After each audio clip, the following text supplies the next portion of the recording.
SABC, host broadcaster of the G20 South Africa 2025.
Those are the current leaders of the G20, 19 countries and 2 regional bodies. We're flipping the script tonight, live studio audience. Their issues are topical, so let's get to it.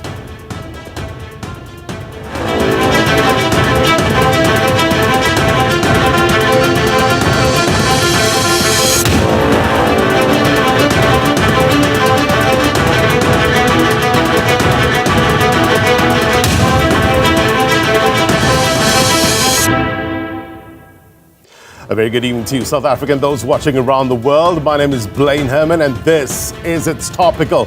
All eyes are on South Africa, G20 hosts. Many regard this as a defining moment, and it's for different reasons, various reasons. Question: will the amplification of Africa's voice bring about greater understanding of what social justice means, what equity means, and what people-centered development really means in practical terms? Because that's what it boils down to, right? Real positive change for you and your family. Flowery slogans, the photo ops can only get you so far. How do we make sure that collective policy priorities are given practical expressions, meaning real, tangible change, where you and your family are safer, can breathe cleaner air, can be treated with care, compassion, and expertise when you're sick? Change for the better. The umbrella theme: solidarity, equality, and sustainability. Civil society, they want their voices heard. The call is for a just, inclusive, and sustainable future. So what sort of practical commitments are being sought here? How will they use their power as a catalyst for change in what many have described as an increasingly divided and unequal world? The better minds are on the program tonight, among them representatives from civil society and social justice organizations. Tonight, we will engage with the people who are living the headlines. It leads us to the umbrella question of the week, and we're asking you, which social challenges do you believe deserve the most attention from South Africa during the G20 Social Summit discussions? We want to hear your thoughts. Let us know at SABC News_TV. We are looking forward to hearing your thoughts.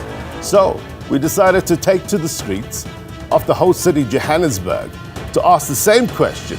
And this is what people had to say.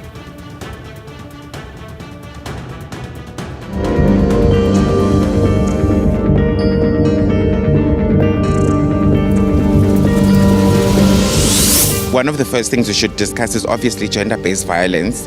This country faces a quadruple burden of disease, and we are not making much strides. We have the HIV and TB problem. On that front, we've got the PEPFAR funding cuts, a very precarious funding environment, investments hopefully from these other countries so that we can mount an appropriate response for GBV, including just changing our culture. And then most importantly to the health system right now with overburdening is digitization of the health system. I'm hoping that the G20 Summit brings in light and basically awareness on the problems that we have in South Africa. We have a lot of problems that need to get sorted, and we're hoping that, that international pressure can basically uplift our people here in South Africa. G20 is not supposed to be here anyway. Maybe we are the members of G20. But you know, I don't know after that. We've got so many problems in the country. We are failing to sort out administration. What we're hoping for the G20 as young people more than anything is economical change. So we know that G20, for us, we don't just want it to be strategies and policies that world leaders implement. We want them to work on ensuring that this is not only going to be an international thing, but it's just going to be able to help people on the surface, because the leaders are not affected by the problems that we face every day. Another issue that I strongly believe needs to be addressed is youth unemployment, which then perpetuates a larger issue which goes into crime. The 16 at Joburg, just because the G20 is in South Africa, all along they didn't do nothing. I don't see any difference or any changes for G20. All right, so really appreciate your thoughts on this matter. We've got a full house tonight. Let me introduce my guests. Joining us virtually, South Africa's former Deputy President, Dr. Phumzile Mlambo-Ngcuka, joining us tonight in her capacity as co-convenor of the 2025 G20 Social Summit. Also in studio is Zayd Ebrahim, Johannesburg's Group Head for Strategy, Policy, Coordination and Relations, as well as Zanele Sabela, COSATU National Spokesperson. Also, I said we have civil society here as well, interest groups, stakeholders. They have an important stake in this G20. We'll find out more about that in a short while. I want to start with Dr. Mlambo-Ngcuka joining us virtually. Thank you once again for your time. It is no doubt an important social summit because global commitments, you would agree, needs to be grounded in the lived experience, one would say, of communities. How important is civil society's voice in the summit? Good evening to everyone and to the colleagues in the studio. The voice of civil society is very important because most of the time in these conferences, leaders speak just within their circle, and there isn't an opportunity for them to dialogue with civil society or to hear the voices of the people they are represented to lead. So this is an opportunity to bring those voices into the room. But more than anything else, it is also an opportunity for us as Africans to look at the issues that affect us and how we will solve them ourselves. Yeah. I really think that we should not be focusing on what the others will do for us, but about what we will do for ourselves.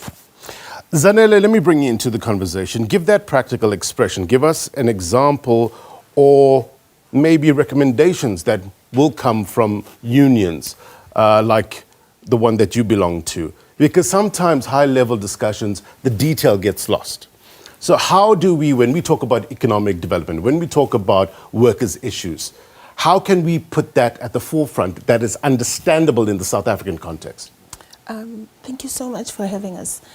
So you will know that in South Africa we are struggling with a very high unemployment rate. It's sitting now at 42.2%. After it's been at 42.9%, it's just a slight decrease. There's poverty, there's inequality, and so those are the problems that we're dealing with. And mainly, it's the fact that labor's share of the profits that are made by corporations is very little and has stayed that way. And this is why there has been that inequality, because they keep making the money and they keep taking the profits, and as labor we are left with the scraps, and that's one of the problems that we have, and this is what we need to see changing. Also, as labor, we would like to see that there is social protection for people. People shouldn't fall through the cracks. I mean, if you lose your job, you shouldn't fall through the cracks. There should be labor protection. There should be social protection to make sure that everyone in this country is, not in the country actually, everyone, especially the global south, is able to live even though they've lost their job. And so there is that situation that we're looking at. Zayd, you don't have a city without people, right? And that should be put at the center of the discussions when it comes to cities in the context of G20. Talk to us about how that is being done practically when we head over now to the Social Summit as well as the Leaders Summit. Well, you've correctly said. I mean, cities really bear the brunt of all our social issues, be it poverty, inequality, unemployment, any forms of injustice, lawlessness, or whatever else it might be, crime, etc. And South African cities are no different to these issues as well. How do we move then is the question to get to, processes of fairness, justice, community-led development, etc. And that's really what a lot of what we've been focusing on in Johannesburg has been in terms of the work that's gone into actually ensuring that G20 really does, or G20 from a Johannesburg point of view, does actually deal with these issues of solidarity, equality, sustainability, inclusion, mediation, etc., and empowerment. So a lot of what we've done in terms of ensuring that, the processes on delivering of services has to ensure a people-centered focus. And our policies, plans, processes, delivery agenda fundamentally reaffirms this people-centered focus. As you've seen from our more recent integrated development plan, which is known as the People's Plan, fundamentally drives this agenda for this year, knowing that we were hosting G20 with that honor. And really, the G20 has been a catalyst, if anything else, to allow us to focus on this people-centered development. Let's put that to the test and speak to some of the people that have been, one would say, the coalface of some of these issues that we're talking about. Let me introduce you, ma'am. Your name is? My name is Mamo Samwedisa, representing Women in Mining South Africa. Right. Mamo, so when you hear people-centered, in the context of women in mining, in the context of women in business, what does that mean to you? It really means a lot to us as women, but there's still an exclusion when it comes to women in mining critical positions, when it comes to women benefiting from our minerals in South Africa and in Africa as a whole. So we're really looking into this G20 leaders to actually look, I would say it's critical for the women to beneficiate, for the women to have licenses to mine, for the women to be in a supply chain, to actually be inclusive, because there's still a shortage of it, and it's a low percentage right now as we speak, whereby women are still leaders in the mining space. And it's very sad the way how you see also the mining local communities, how they've been struggling with water. They don't have clean water. They have been affected by pollution that is coming out of the underground. But even the healthcare around those communities is bad. So I would say to the mining leaders, or especially on G20 specifically, to really take the mining as critical. It's critical to really look into it, to make sure that there is a huge change when it comes to women inclusion in our communities and in our resources. And also what I would like to emphasize is the system also that is very hard for us as women to also apply for the licenses. We're really looking into that, but the system is hard and there's no funding for it. Right. Let me bring in Dr. Phumzile Mlambo-Ngcuka into the conversation, former UN women as well. Doctor, when you hear issues like this and the plight, still in 2025, women going through these issues, how does this fit within the civil society format of the Social Summit as well as G20 at large?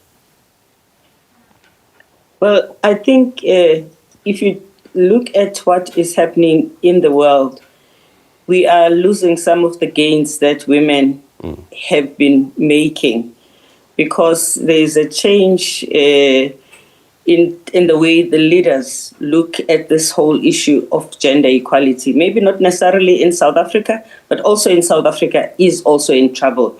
Just gender-based violence in South Africa, is it actually frightening? But this is happening in South Africa in a world that is also not progressing, in a world that is also hostile to all rights, racially, sexual orientation, reproductive rights, etc. Yeah. Whenever in the world there is an assault of all rights, gender equality suffers heavily. Right. So we have to focus on fighting for gender equality, and it's in particular GBV, but also we have to fight for all the rights, labor rights, whatever rights that are being violated now, because all of that brings everything down, and then we have to start again. Right. Let me bring in Michael, who's representing Women for Change, and it talks to what Dr. Mlambo-Ngcuka was saying. Talk to us about the message that Women for Change is bringing to the fore, and what do you like to see happen? Yes, so thank you so much for having me as well. My name is Michael Benevolent, and I'm with Women for Change. We are trying to bring forth the message and the cries of every woman and young girls, and as well as members of the LGBTQI+ community in South Africa, because every 2.5 hours in our country, a woman is murdered. That is 15 women murdered every single day in our country. So as much as we speak here, as we are seated here, there's probably the likelihood that there's a woman out there that is fighting for their lives. So we want to bring to the forefront, and hopefully with this G20, we want accountability from our leaders. We want them to understand the necessity and the urgency of this crisis that we are dealing with in this country, and for them to finally realize that they can no longer continue with the legislation as well as the laws that are in place right now, because it is clear as day that they are not working. Yeah. We on the ground as civil society, we bear the brunt of it the most, and we see it every single day when the cases come in and the stories are the same and they are similar. The incompetence that they are faced with when they go out looking for assistance and for help. So that is the message we are bringing to the forefront. We want accountability. What does break that down for us in practical terms? What does accountability mean? Accountability in this sense will first be, where is all of the implementation that was promised to us? So all the promises that were made in terms of the National Strategic Framework that was implemented and was launched in 2020 already and was set to continue for the next 10 years. And we were told and we were expecting, we were hopeful for results. We are 5 years in on that plan. And I can tell you now, as someone that still wakes up every day to help survivors and carry them and hold their hands through their crisis experiences, nothing has changed. In fact, it has only worsened. It's grown worse. The numbers keep rising. The cases keep getting more gruesome. And no one is actually making sure or trying to make changes that can be meaningful and impactful from a legislation point of view. Zanele, when you hear issues like this, your members, of course, are affected by this. What are some of the conversations that you are having with your members that you want to put forward to G20, to the leaders, for them to listen and stand up and be accountable? So in terms of GVB, it's not just at home. It also follows you to work in terms of sexual harassment. I mean, there has been the ILO's Convention 190 that says that even if you are in a taxi to go home and something happens to you there, then your employer needs to make sure that they assist you, because you had been coming from work. And so that includes, it's also still work. Yeah. And also the fact that if you're having problems with GBV at home, it will follow you to work, because then you can't concentrate, you can't focus on work, and there you are with a black eye, and people are wondering what's happening. But more than that, in terms of COSATU, we are looking at also the pay gap, the gender pay gap that's there, that's always been there in terms of women. The work that women do is not valued as much as men's work.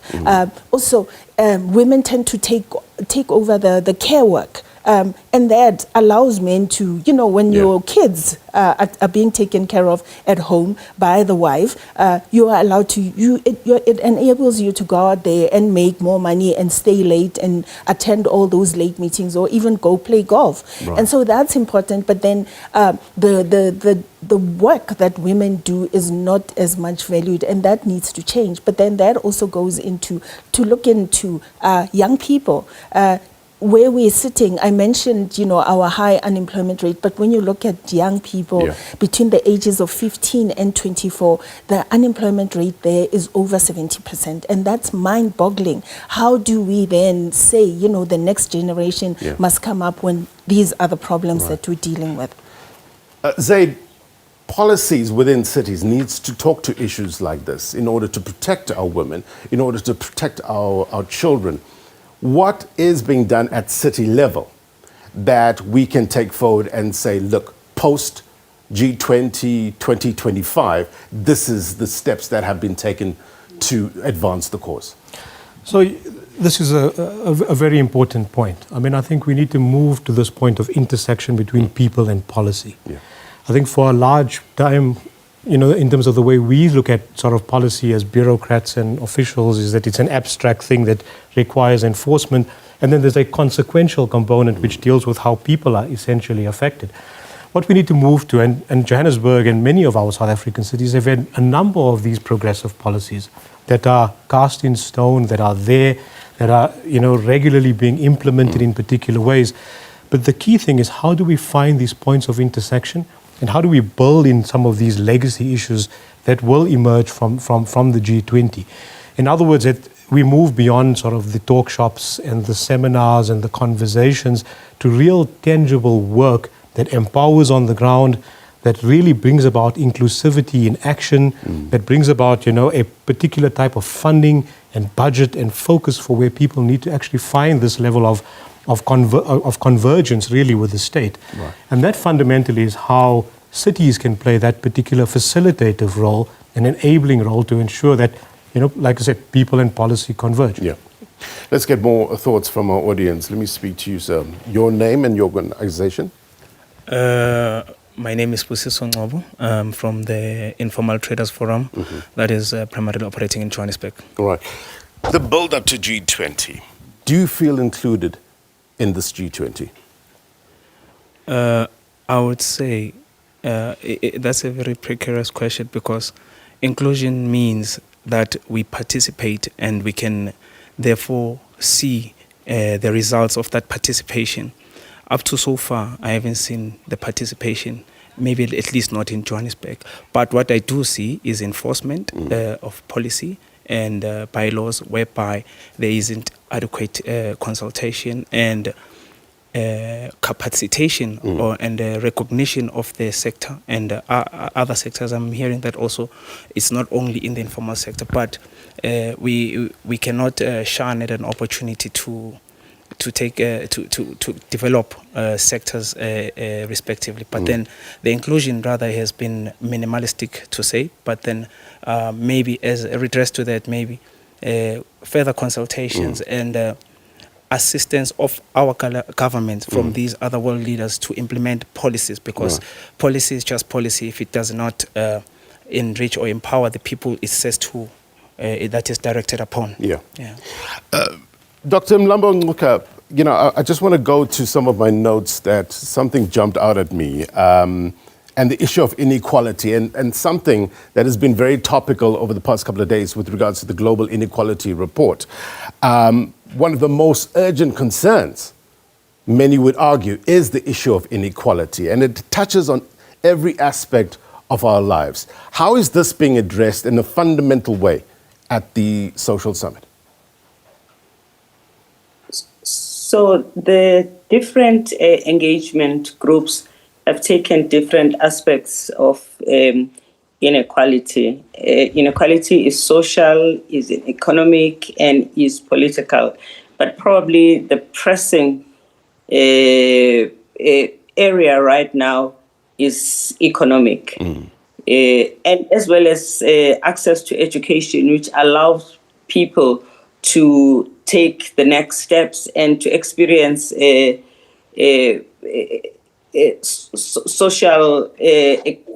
economic activity that upgrades their lives. I know that, for instance, for us in the G20 Social, we are addressing access to education, and we are focusing on the young people that are academically competent but economically unable to access the opportunities at universities by extending education through online education. We are addressing health, a big issue and a problem in our country and on the continent. And by the way, even in education, it is for all the African countries. And of course, we're also addressing social inclusion and digital inclusion. Yeah. So there's different aspects of inequality that we're addressing through the program of action that we hope will be adopted at the summit and will be implemented after the summit. Something that I was reading that just jumped out at me, Zanele, maybe I can throw this to you, and something that the Global Inequality Report mentioned, that wealth inequality is far higher than income inequality, right? Globally, between 2000 and 2024, right, the richest 1% captured 41% of all new wealth, in contrast to just 1% being captured by the bottom half of humanity. How does that sit with you? It doesn't sit very well. And that's the problem. That's been the problem, that the richer get richer and the poorer keep getting poorer. And that's the problem that we've seen over and over again. He speaks about informal work. And that's the other thing that Dr. Mlambo-Ngcuka speaks about. It's that those public goods. We need to see things happening, things working. We need to see those hospitals working, schools that are working. We need to stop seeing children actually swimming across rivers to get to school. There should be a school close by, and that's the thing. The thing is, those need to be there, because if we have those public goods and they're accessible to everyone, in South Africa you have we have like two stratas literally. You have people who have to access the public goods, and then the private, and the people in the private just are cruising along and nothing's wrong and everything is wonderful. If you go to a private hospital, it's like you're at a hotel. But then on the other side, people who have to use access the public services, then they have a harder time doing it. When it's January, parents have to stand in queues to try to get their kids to school, that whole thing. And that's what needs to change. We need to make sure that municipalities are working and doing what they need to do. And that wealth tax that we keep talking about, it needs to come to the fore. Because we can't see people getting richer, but then they are able then to pay their accountants and they're dodging the taxes, which will allow us to have those public goods. I wonder, Zayd, how we can chip away at the issue of tale of two cities, right? And it's not only in South Africa, globally as well. How do we balance? How do we ensure equality? Yeah, I mean, just to touch on and add to the previous points, I mean, South African cities are some of the most unequal in the world spatially. And that's largely because of how they have been designed, from apartheid and now what is inherited in the post-apartheid period of townships and informal settlements alongside well-established, well-endowed suburbs. And that is the consequence of it. Now, fundamentally, to break through that, you've got to basically find ways of ensuring that either jobs are closer to people or that people can get to jobs quicker, and find that balance between the two. And breaking through that apartheid sort of city model is to ensure a way in which we can rethink, the spatial reconfiguration of our cities. And that's really the most important thing. So to enable that requires, like I said, investment in infrastructure that equalizes across the city. Everyone has access to the same level of infrastructure. That infrastructure should be social, should be economic, and it should basically be there to improve quality of life. Accelerating service delivery, I think, is a very important point as well, especially in areas which don't have, or there are service delivery deficits, as we know, in township or informal areas as well. The reliability and the responsiveness of government is absolutely crucial to ensure that when we coordinate across different spheres, we are able to build from the bottom up with people, so that when we think of what type of cities we want, that culture, the urban culture, the communities, and the relevant, amalgamation of what society becomes is a social component, which really is a way in which you break social and spatial inequality. So cities are tasked with that massive sort of post-apartheid mandate, which over 30 years, as we've seen and as we're hearing now, is really where the challenge now lies as well. Still lots to discuss. What sort of recommendations should be put forward to the leaders, the G20 leaders who will be here this week? What sort of change can they effect? And more importantly, how is it going to affect your life, your family's life, your children's lives? More discussion next. SABC, host broadcaster of the G20 South Africa 2025. Welcome back. You're watching It's Topical. I'm in the middle of a sea of humanity, one would say. The people that matter, the people that are living the headlines. These are the issues that will need to be taken to the G20 leaders in order for them to effect change. Policy, key. What sort of issues are happening on the ground that you need to know about, that the leaders need to know about? Let's talk to a few of my guests.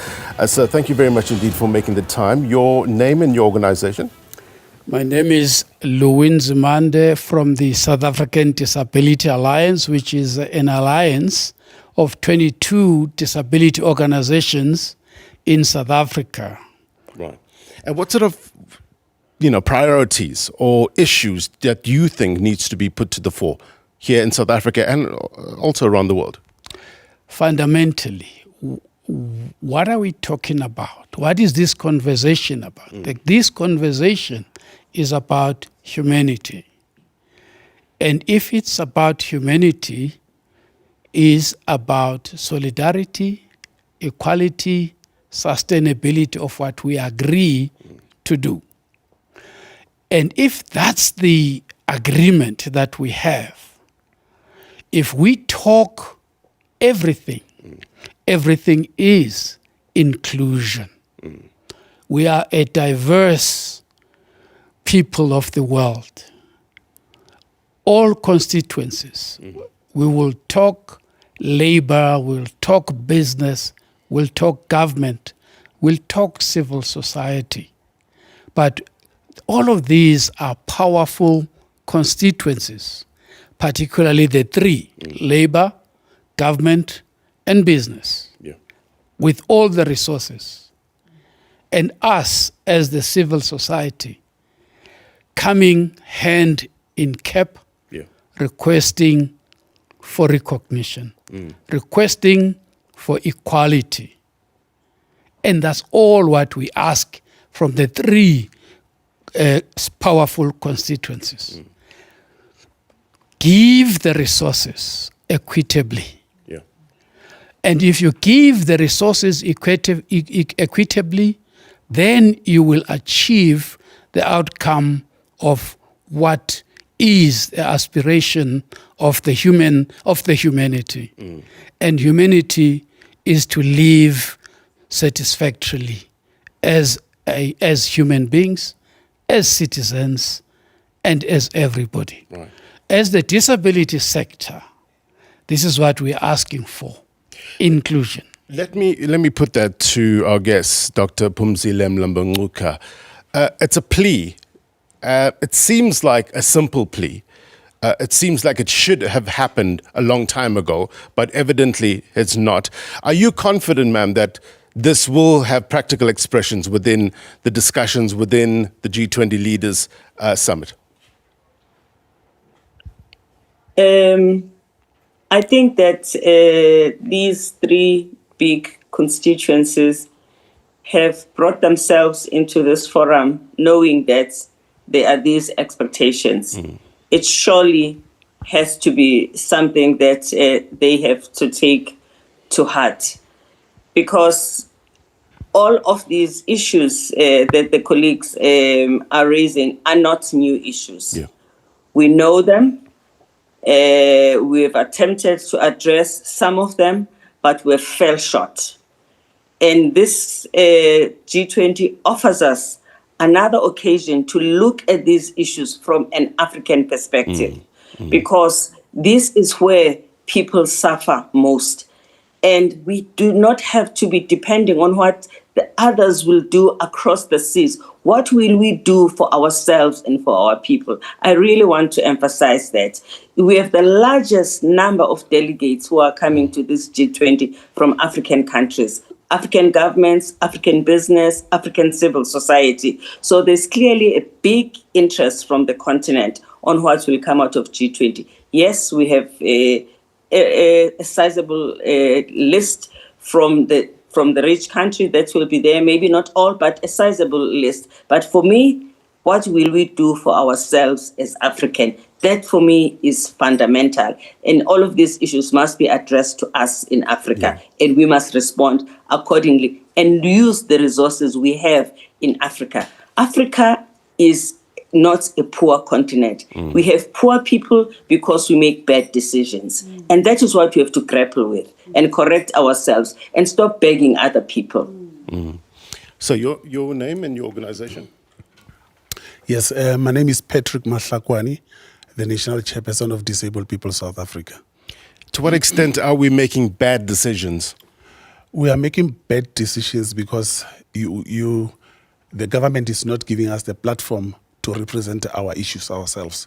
There are people who are representing us who are not even disabled.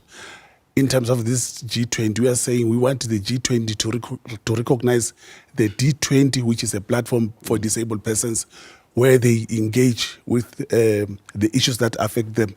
At the moment, for instance, in the studio, we've been discussing, I've been hearing people talking about education, talking about women and all that, and nobody's talking about disability. So it shows that we are still far away when it comes to issues of persons with disabilities.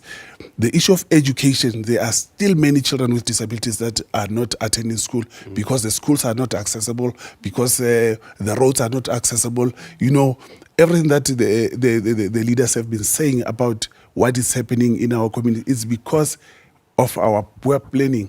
However, we can achieve if you allow us to represent us. Because when we are not in the room, our issues just evaporate. No one talks about us. Even here today, I've been listening. I thought someone would be saying, yeah, women have been abused, beaten when they were talking about gender-based violence. But how many have said from the gender-based violence, how many became disabled? And what are we doing about that? So these are the issues that we need to grapple with and ensure that we represent ourselves. Remember, our slogan says, nothing about us without us. Yeah. We want to talk for ourselves. We want to say, this is how you can assist us. Right. This is how you can actually empower us as disabled persons. Right. Dr. Mlambo-Ngcuka, what would it take for the D20, Disability 20, to be officially recognized by the G20? Well, as he says, people have to be in the room where these deliberations are taking place and their voices must be heard. There is nothing else that we can do for them. People want to be there to speak for themselves and to articulate what their needs are and how they want their needs to be solved. I think he makes a very good point. Let me speak to my next guest. So your name and the organization you belong to? I'm Dr. Siva Mudli, and I'm a member of the Disability 20 research team. And over 8 months or so, we interviewed, engaged with a number of persons with disabilities. In fact, at around 1,700 persons with disabilities. And from that, those voices of persons with disabilities we distilled into various draft policy documents.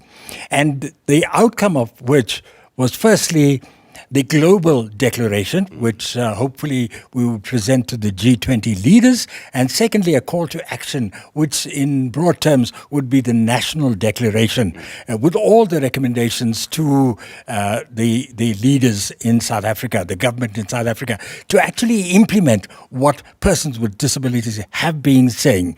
And I constantly hear the phrase, we will protect the rights of persons with disabilities. I'm always reminded of what Ramsey Clark said. He said, a right is not what people give you, it's what no one can take away from you. And I think that is fundamental to how the country, the world should proceed in terms of how we provide services for persons with disabilities. We're talking about fundamental things like education, employment, poverty eradication, food security, inclusive education, digital economies, well-being and health, justice, governance. And if you take the courtrooms, correctional service facilities, courts and so on, are they accessible? Not only in terms of infrastructure, because they are not, but in terms of communication. If a person who is hard of hearing or deaf goes to the police station, are there sign language interpreters there so that they would be able to know exactly what the person is actually reporting? So these are the fundamental issues that we have included from the voices of over 1,700 persons with disabilities over 8 months.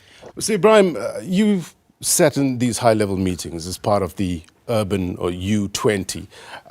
What's your level of confidence that what you're hearing here tonight, these pleas, the recommendations, they'll be taken seriously and there will be change post this G20?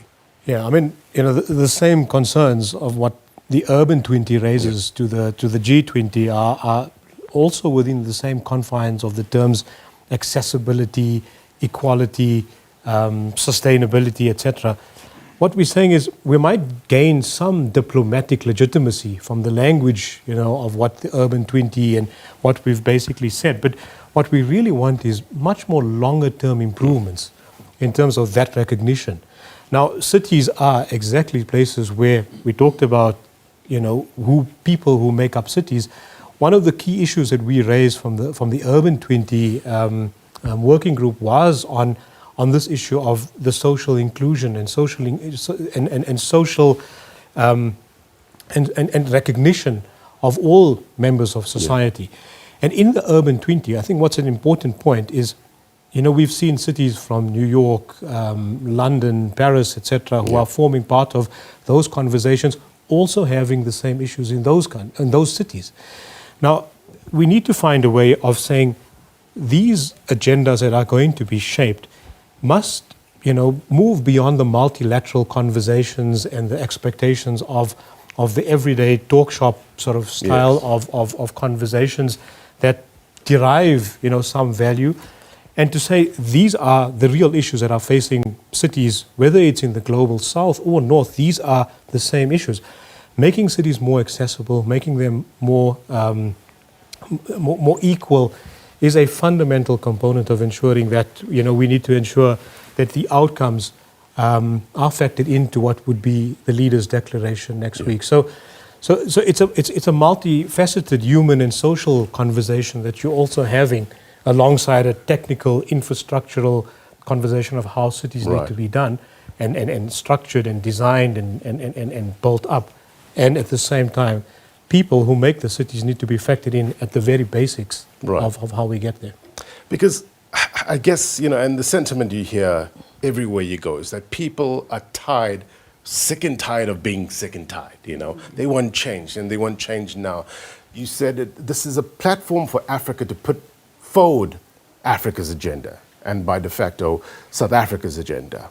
And I think it's going to be an important benchmark to see what can be done from a South African point of view post this G20. We're asking you, what sort of priorities should be put to the fore, not only in the Social Summit, but also in the G20 Leaders Summit that's happening next week or this week, Saturday and Sunday? Let us know at SABC News_TV.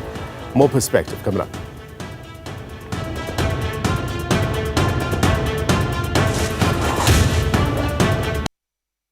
SABC, host broadcaster of the G20 South Africa 2025.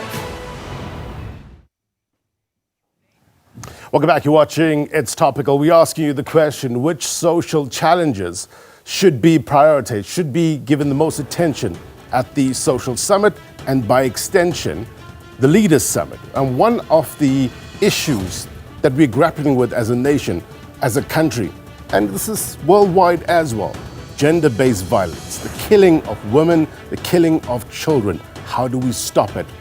The consensus, Michael, who represents Women for Change, is that we need bold action, we need consistent action. What does that mean in practical terms? That absolutely means that we need to come together and not just have the lip service that has been going around, especially from the people that are in power and the people that have the resources that we all spoke of, that we lack currently at the moment.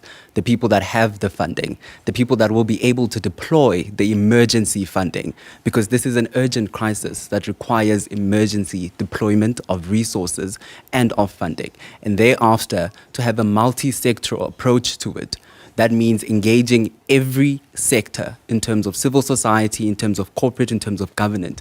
And we see and we work together in order to create meaningful change. Because what we're seeing now and why the current laws are not working and why we see the survivors of gender-based violence, they keep falling in between the cracks, is because no one is actually working together with the people that are on the ground, with Women for Change and other NGOs that work on the ground to prevent gender-based violence. Right. So a lot of what we're seeing is people are going on and they're trying to put the policies in place, but no one is following it up with implementation, and no one is actually having the right conversations and putting the right work with the correct people that actually know the lived experiences of the many women in our country.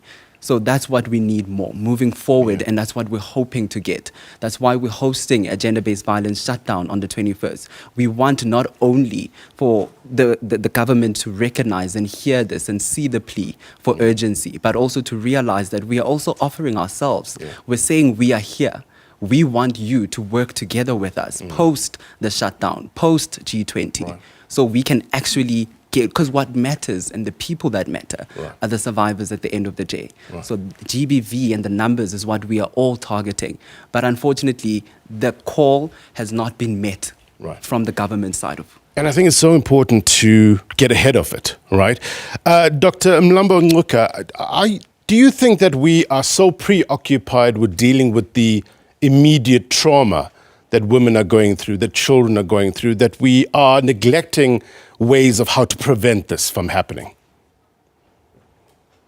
Well, yes, sometimes I feel we don't do enough as far as prevention is concerned.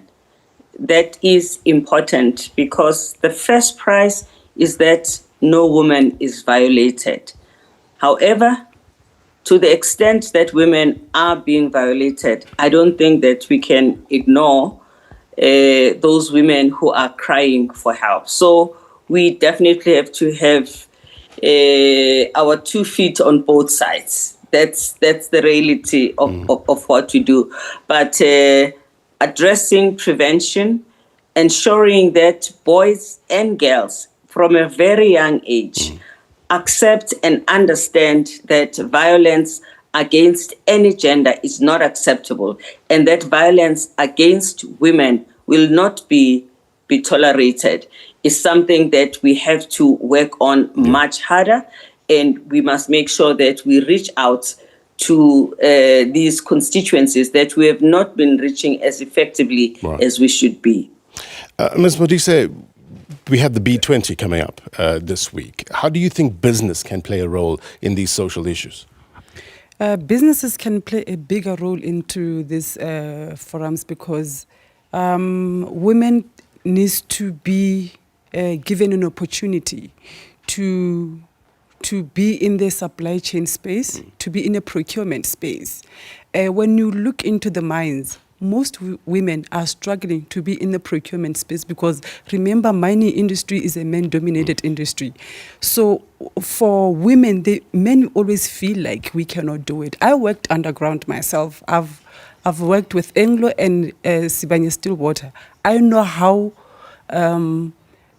mining businesses, especially women businesses, have been struggling. Even to get a vendor number at a particular mine, let me say Sibanye Stillwater, it's a problem. Women are not being given that opportunity. So we need, that's why previously I talked about the system. If it's a system indeed that is really blocking women's businesses to grow, really it needs to be eased a little bit so that we can also get those opportunities.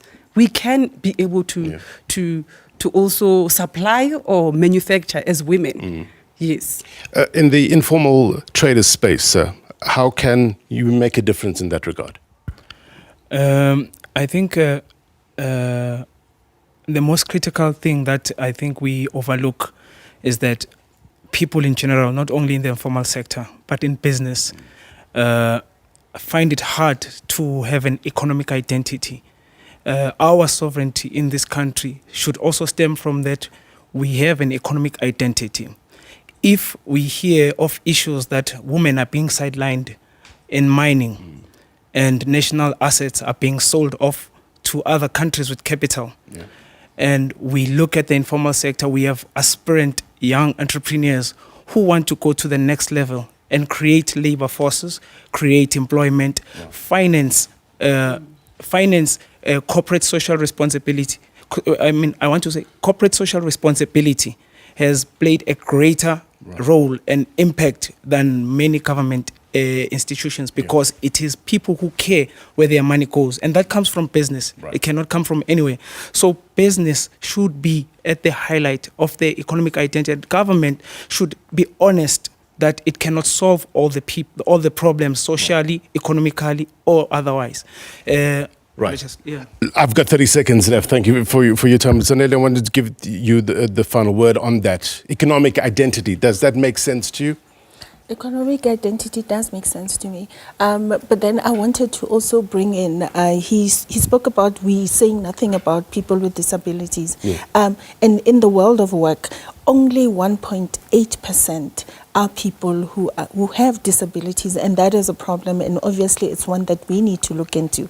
The other thing that we need to talk about is debt justice, in terms of how the Global South is being treated in terms of debt. We just keep spiraling. We have this debt that's spiraling, that's going to affect the future generations, and that's something that we need to speak about. We need to speak about some of this debt being written off, so that we are able to also develop, to get to where developed countries are. And the other thing that we haven't touched on in this discussion is just transition. We need grants, we do not need loans, and we need to transition at our own pace. Given what we have in this country, we have coal in abundance. Should we just abandon it now that we are being told to go green? 1 hour, we can never get to everything, but thank you very much indeed for your time, Zanele, Zayd as well, Zayd Ebrahim, and South Africa's former Deputy President, Dr. Phumzile Mlambo-Ngcuka, is also joining us today as the co-convenor of the Social Summit. Thank you so much indeed, ma'am, for your time. To our audience as well, this conversation continues, right? You can trust the SABC. We're going to have these conversations on a daily basis in the lead up to the summit and post, because we need to check what was the outcomes, right? And put it down to the practical tests of going to the communities and finding out what has changed. Thank you very much indeed for your time. All right, before we go, here's my take. No doubt there's common concern. You heard it here. Inequality, gender justice, health issues, climate change, civil society, grassroots movements, faith groups, among others. They have a huge role to play in shaping these recommendations and pushing for change. How do we build bridges instead of walls between local and global organizations to advance the cause, to deal with the issues that you are facing with in your province, in your town, in your community? There needs to be an appreciation of the power of collective will, right? Competing ideas on how to do the right thing.